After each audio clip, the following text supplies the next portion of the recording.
অষ্টম শ্রেণীর প্রিয় শিক্ষার্থীরা, আজকে আমরা সৃজনশীল প্রশ্নের অ্যান্সার করব। এখানে দেখো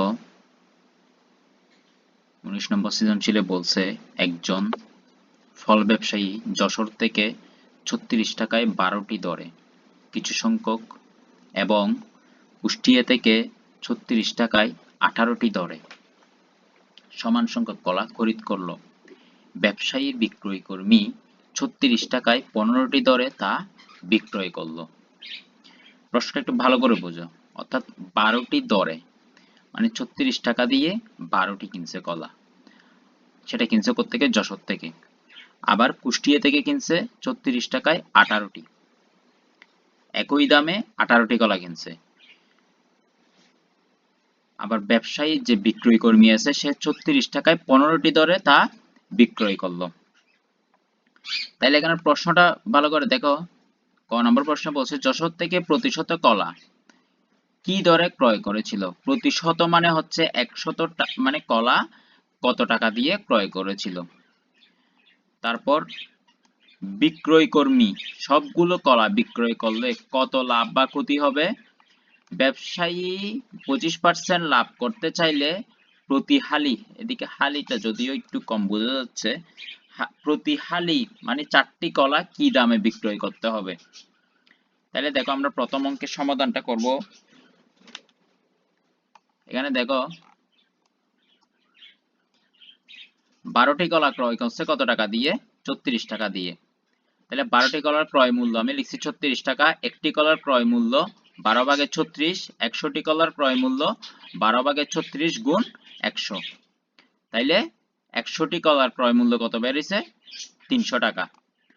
তাইলে আমি লিখবো যশোর থেকে প্রতিশত কলা 300 টাকায় ক্রয় করেছিল। তাইলে খ নম্বর প্রশ্ন আমাদের কি বলছিল দেখো, বিক্রয় কর্মী সবগুলো কলা বিক্রয় করলে কত লাভ বা ক্ষতি হবে?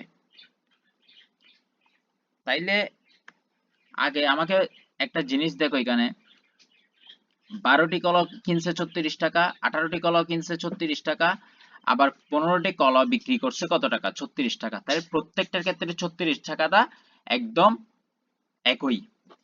এখন কিন্তু কলা যদি এরকম হইতো 12টি এবং 18টি, তাহলে এই কলার সংখ্যা কিন্তু সমান নয়। তাহলে এই জিনিসটাকে সমান করার জন্য আমাদের লসাগু নির্ণয় করতে হবে 12, 18 এবং 15 এর। তাইলে আমি এখানে সেজন্য 12, 18 এবং 15 এর লসাগু নির্ণয় করছি। আশা করি লসাগু তোমরা সবাই জানো কিভাবে নির্ণয় করতে হয়। তাহলে লসাগু 12, 18, 15 এর লসাগু হয়েছে কত? 180। তাইলে দেখো, এখন আমি 12টি কলার ক্রয় মূল্য বের করবো। প্রথমে 12টি কলার ক্রয় মূল্য কত টাকা বের করবো না, 12টি কলার ক্রয় মূল্য তো দেয়াই আছে 36 টাকা। একটি কলার ক্রয় মূল্য 180টি কলার ক্রয় মূল্য বের করবো। 180 কোত্থেকে পাইছি? অর্থাৎ প্রত্যেকটা একটা সাধারণ, ওইখানে যেমন দাম সমান, এখন কলাও আমার কি সমান, সমান করে ফেলছে অর্থাৎ লসাগু নির্ণয়ের মাধ্যমে। তাইলে এখানে দেখো 180টি কলার ক্রয় মূল্য কত টাকা বের হয়েছে? 540 টাকা। আবার 18টি কলার ক্রয় মূল্য বের করতে হবে। 18টি কলার ক্রয় মূল্য কত টাকা ছিল? 36 টাকা। একই, ঠিক একইভাবে 136 টাকা, 180 টাকার কলার ক্রয়, 180টি কলার ক্রয় মূল্য কত টাকা? 360 টাকা। তাহলে এখানেও 180, এখানেও 180। তাহলে 180 কয়টা হইলো? দুইটা। তাহলে 180 যোগ 180 সমান 360টি কলার ক্রয় মূল্য কত টাকা? 540 যোগ 360 সমান কত টাকা? 900 টাকা। এখন আমি 15টি কলার বিক্রয় মূল্য বের করব। 15টি কলার বিক্রয় মূল্য কত? 36 টাকা। তাহলে 15টি কলার বিক্রয় মূল্য 36 টাকা হলে একটি কলার 15 ভাগে 36, 360টি কলার বিক্রয় মূল্য 864 টাকা।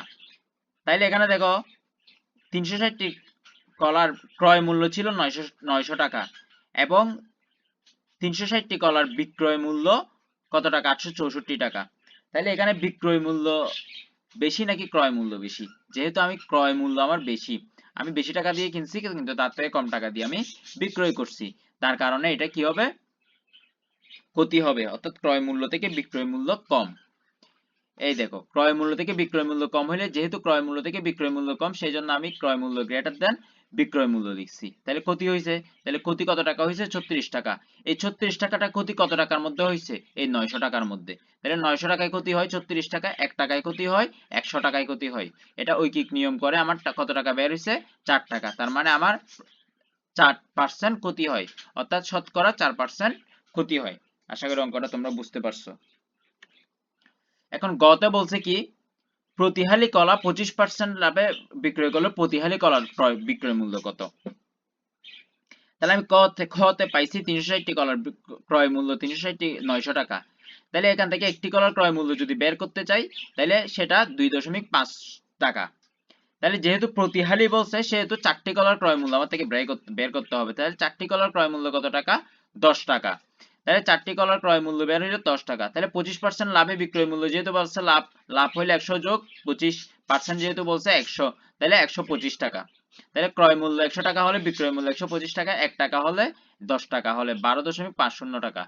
তাহলে 12.50 টাকায় আমার কলাটা কি হইছে, প্রতিহালে 25% লাভে প্রতিহালি কলার মূল্য কত টাকা, অর্থাৎ 4টা কলার ক্রয় মূল্য বিক্রয় মূল্য 12.50 টাকা। এটাই হচ্ছে 19 নম্বর সৃজনশীলের সমাধান। আশা করি তোমরা বুঝতে পারছো। এখন দেখো তোমরা 20 নম্বর অঙ্কে কি বলছে, কোন আসল 3 বছরের সরল মুনাফা সহ 28,000 টাকা, আবার 5 বছরের সরল মুনাফা সহ 30,000 টাকা। তাহলে প্রতীকগুলো বর্ণনা সহ মূলধন নির্ণয়ের সূত্রটি লিখো। প্রতীক মানে হচ্ছে আমরা মুনাফা নির্ণয়ের সময় যেসব P equals to I equals to P R N এবং চক্রবৃদ্ধি মুনাফা, চক্রবৃদ্ধি মূলধন, যেই সূত্রগুলো আমরা লিখছিলাম সেগুলোর P কে কি বলে, R কে কি বলে, এই বর্ণনাগুলো আমাকে দিতে বলতেছে। মুনাফার হার নির্ণয় করো। একই হারে ব্যাংকে কত টাকা জমা রাখলে 5 বছরের মুনাফা আসলে 48,000 টাকা হবে। তাহলে আমরা অঙ্কটা সমাধান করি। তাহলে আমি এখানে লিখছি শতকরা বার্ষিক R% মুনাফায় P টাকার N বছরের মুনাফা I এবং চক্রবৃদ্ধি মূলধন C হলে, তাহলে মুনাফা নির্ণয়ের সূত্র হচ্ছে এটা, I equals to PRN, চক্রবৃদ্ধি মূলধন হচ্ছে C সমান 1 P গুণ অর্থাৎ P into 1 plus R to the power N চক্রবৃদ্ধি মুনাফা, এটা হচ্ছে মূলধন নির্ণয়ের, এটা হচ্ছে মুনাফা, P into 1 plus R to the power N minus P। এখানে দেখো এগুলো হচ্ছে বর্ণনা, অর্থাৎ কোনটাকে কি বলে, মুনাফায় P টাকার, এইগুলো হচ্ছে বর্ণনা সহ একসাথে দিয়ে ফেলছে। তাইলে দেখো এই ক নম্বর অ্যান্সারটা খুব সহজ। এখন খতে যাই আমরা।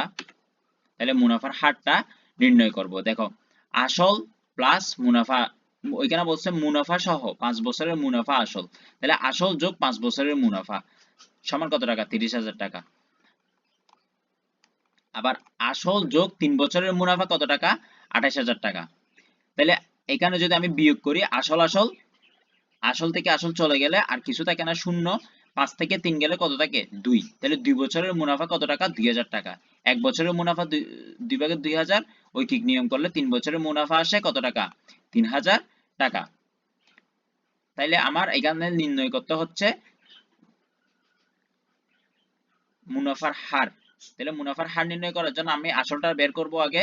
তাহলে আসল সমান আমরা জানি মুনাফা আসল থেকে যদি মুনাফা বাদ দিই তাহলে আমি আসলটা পেয়ে যাব। তাহলে 28,000 থেকে যদি আমি 3,000 এই যে মুনাফা বাদ দিছি, তাহলে 3,000 বাদ দিলে আর থাকে আমার 25,000। তাহলে 25,000 টাকা এটা হচ্ছে আসল। তাহলে আমি এখন ঐকিক নিয়মের মাধ্যমে মুনাফার হারটা কি করব, নির্ণয় করব। তাহলে 25,000 টাকা 3 বছরের মুনাফা 3,000 টাকা, 1 টাকা 1 বছরের মুনাফা, তারপর হচ্ছে 100 টাকা 1 বছরের মুনাফা। এখানে ঐকিক নিয়ম করে মুনাফা আসছে কত টাকা, 4 টাকা। তাহলে মুনাফার হার হচ্ছে 4%। অঙ্কটা আশা করি বুঝতে পারছো এবং অঙ্কটা অনেক সহজ। এখন দেখো আমি আসল নির্ণয় করব। এখানে মুনাফার হার R%, যেহেতু আমি ওইখানে মুনাফার হার R% বের করছি, তাহলে R% R সমান 4%। তাহলে 4% হইলে 100 ভাগের 4, সময় ছিল 5 বছর। তাহলে মুনাফা আসল এ সমান 48,000 টাকা, এটা প্রশ্নে দেয়া আছে। তাহলে আসল যেহেতু বের করতে হবে সেজন্য মূলধন আমি P অথবা আসল P ধরে নিছি। তাহলে আমরা জানি এ সমান মুনাফা আসল সমান মুনাফা আসলকে এ দ্বারা প্রকাশ করে, এ সমান P প্লাস I, অর্থাৎ আসল প্লাস মুনাফা আসল, আসল যোগ মুনাফা সমান মুনাফা আসল আর কি, এটা হচ্ছে মুনাফা আসল। তাইলে পি যোগ আই সমান, এটাকে আমি এই পক্ষান্তর করছি, এই পাশেরটা ডান পাশেরটা বাম পাশে আনছি আর বাম পাশেরটা ডান পাশে আনছি, এটাই করছি, যেহেতু আমার পি এর মান নির্ণয় করতে হবে সেহেতু আমি আসলটা মুনাফা আসলটাকে এই পাশে পাঠাই দিছি। তাহলে আমরা জানি আই সমান পি আর এন, মুনাফা সরল মুনাফা সেটা বসাইছি, বাকিগুলো একই আছে। তাহলে পি আর এন, এখানেও পি আছে এখানেও পি আছে, একটা পি কমন নিলে এখানে থাকে আর এক আর এখানে থাকে আর এন। এখন আমি একের জায়গায় এক, ঠিক আছে, আর এর জায়গায় হচ্ছে 100/4 অর্থাৎ 4%, এটা আর এর মান বসাইছি, সময় এন বসাইছি, এখানে এর মান হচ্ছে 48,000।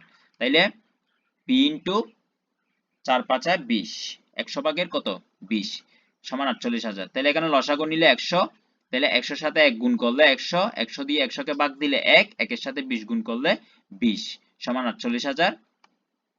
এখানে থাকে হচ্ছে 100/120 সমান 48,000, এটা 120 কে 100 দ্বারা ভাগ করলে 1.2, পি সমান 48,000। তাহলে পি, এটাকে যদি আমি পক্ষান্তর করি তাহলে এখানে কি থাকে দেখো, পি সমান 48,000 ভাগে 1.2, এটাকে 48,000 কে 1.2 দ্বারা ভাগ করলে থাকে 40,000 টাকা। তাহলে ব্যাংকে জমা রাখিয়েছিলেন তিনি 40,000 টাকা। আশা করি তোমরা অঙ্কটা বুঝতে পারছো।